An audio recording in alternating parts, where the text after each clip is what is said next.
Good morning. Today is Thursday, April 3rd, and this is Wake Up with KERA News. Hi there, I'm Andrew Garcia.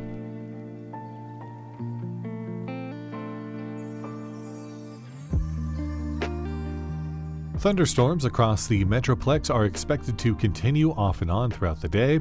Some of them could be severe, so keep an eye on your weather alerts.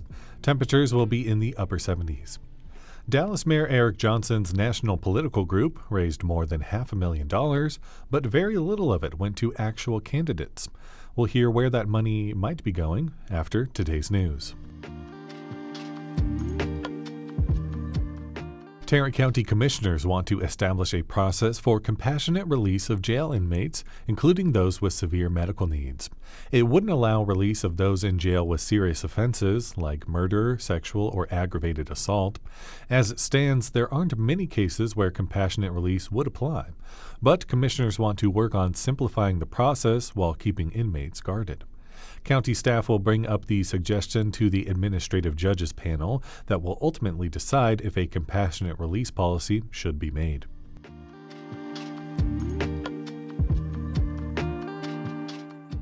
More than 50 vaccine clinics across North Texas have been canceled. That's after the Dallas County Department of Health and Human Services was forced to lay off more than 20 employees because of federal funding cuts. Department Director Philip Huang told county commissioners many of the canceled clinics were in vulnerable neighborhoods. He says reaching those communities is essential, while skepticism of vaccines is on the rise. Huang says measles is the most contagious disease, even more than COVID-19.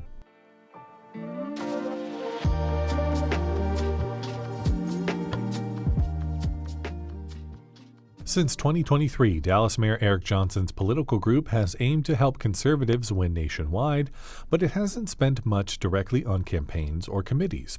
KERA's Nathan Collins spoke with Justin Martin about the gap. So Nathan, you've spent months looking into the association's contributions and spending. What did you find? So the association expensed about $17,000 directly to candidate campaigns and political committees. That's in comparison to over $330,000 in reported total expenditures, and also in comparison with over $500,000 in reported contributions. Michael Bekah, the research director at Issue 1, a cross-partisan political reform organization, told me the numbers raised questions about the association's stated purpose. That sounds like a pretty paltry sum going to support candidates. Presumably, if you're trying to support candidates across the country in these types of elections, you would be spending a lot more money. The RMA has reported spending almost $180,000 on consulting fees, and that money has gone to just a handful of firms. What do we know about the companies the association is paying money to? Right, so one of the firms is called Strategic Media and Partners, LLC. It was paid over $60,000 by the Republican Mayors Association. It's based in Maryland. Its communication and research director is Mike Demkew. Demkew is also the executive director of the RMA, according to a press release from the group and statements from Demkew reported in local media.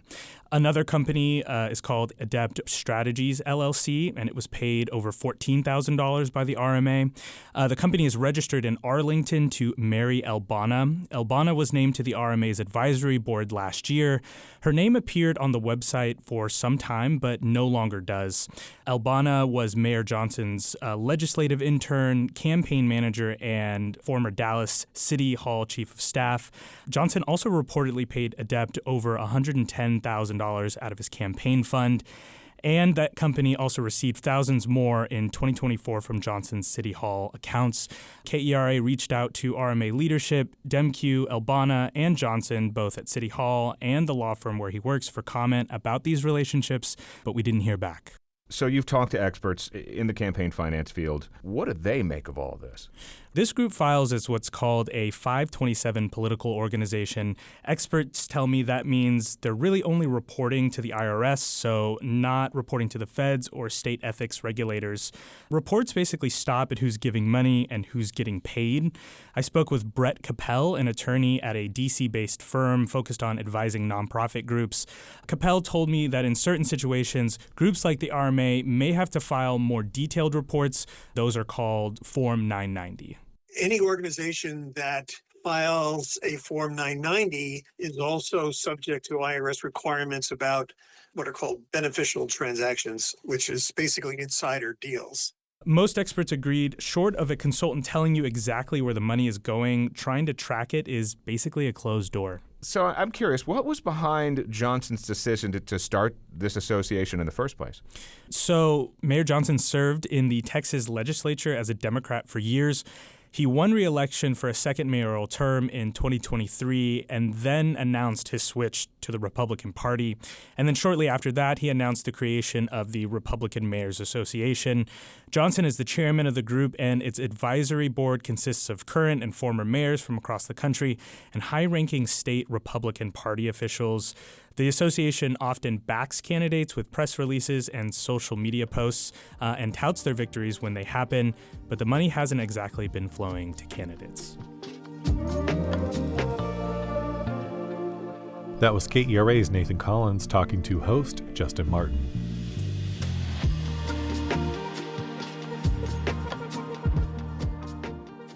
The Dallas Mavericks won against the Hawks last night, 120-118, with Anthony Davis hitting a clutch go-ahead shot with just 3 seconds remaining. And the Rangers finished their series against the Cincinnati Reds, having won 2 of 3 games. And finally, the Dallas Stars take on the Nashville Predators tonight at the AAC.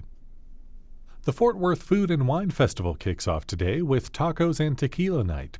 The festival runs through Sunday with tasty themes to enjoy every day. For tickets and some more information, visit KERA.org/calendar.